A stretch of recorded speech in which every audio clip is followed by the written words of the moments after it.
In this tutorial, we're going to learn a little bit more about navigating the TrueBalance program and working with files. We're going to set up the same balance job as we used for the tutorial using the wizard.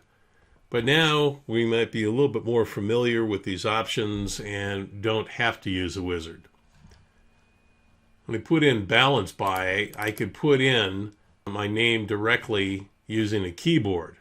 But if I don't have a keyboard and I'm using a tablet, anytime you have one of these buttons, this will give you another option. Here we have a little digital keyboard that's popped up.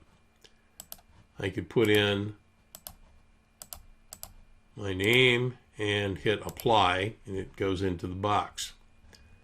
The unit number is simply which unit in the unit train it is. For example, we could start out with the motor end and go to a gearbox and go to a pump and so on.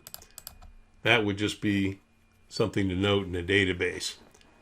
The unit ID, we could again pop up the keyboard and put in exactly what we're using for an ID for that machine. Machine type mainly is a graphic, and we could just go right to it. Anytime you have these increment decrement arrows, the up and down arrows, that'll just move us along one space at a time. And for entering the RPM, it might be a bit impractical going to 1800 on something like that, so I'd probably use this little keypad and apply it. Here we have for rotor weight. Now, if I put in something inaccurately, I could hit clear, put it in the right way, and apply. I'm just going to use the keyboard on this one. The tolerance, if we're using ISO, we have to put in the grade. We had 2.5 for our tolerance grade. And the shaft rotation was counterclockwise. This is a switch telling us which way the shaft is rotating. And over here we were in grams as opposed to ounces. So we have everything set up the way we had it so far. As I apply, here's where we add or remove weight. Is sensitivity vector or not.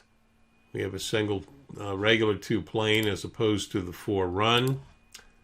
We're not splitting the weights, and we're using the DT6. If I didn't have the DT6, it would ask me if the unit that I'm using to take measurements with has a tachometer or a strobe light. And if it's using the strobe, am I using a rotating protractor or a rotating reference mark? But in this case, we're using the DT6, so that's already taken care of. Here's where we decide whether we're measuring the horizontal vibration, vertical, or axial. Remember, we have triaxial sensors, and we're only taking the one plane. And here's where we determine how we want the vibration to be displayed. When we're acquiring data, of course, it'll take usually a little bit longer.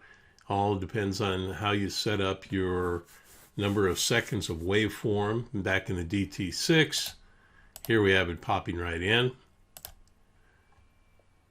And we'll enter the trial weight. And we're using this approximate position here.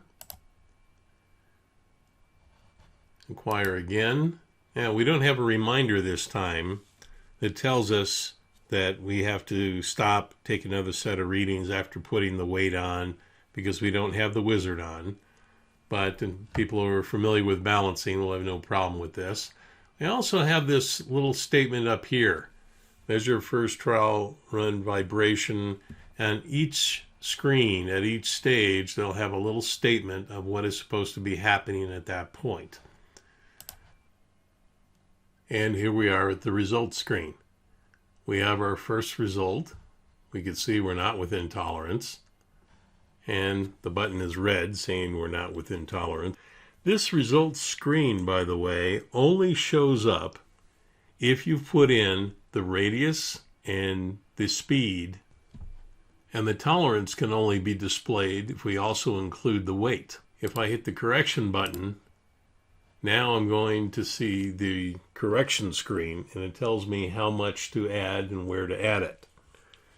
By the way, we could always go to a previous screen at any point. Now, what if I need it to stop?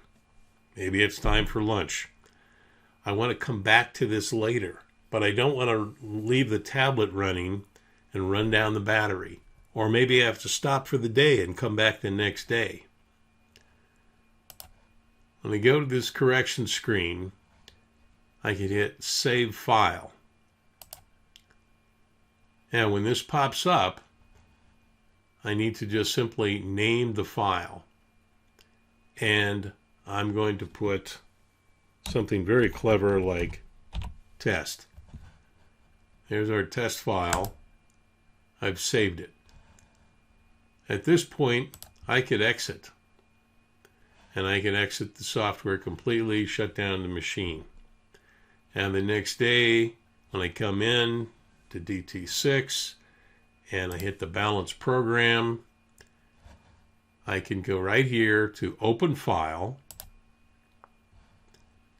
select that file, and what happens? Everything that I've set up before is plugged in. I could just do apply, same settings, apply, same settings, apply, same data so far, and I could keep going along until I reach the point. Now I see 0, 0.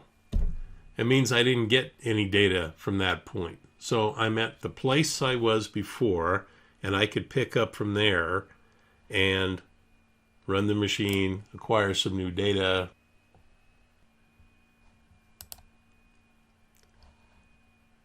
And now we're within tolerance. So at this point, I have a little indicator saying that it's now gone from red to green. We have our first, second, and third positions. And I'm within tolerance, so I'm considering this job done. So if I hit correction, now I could update the file. If I hit Save File, select the same name, and hit OK. Now it's updated the file. In the next video, we'll look at generating a report.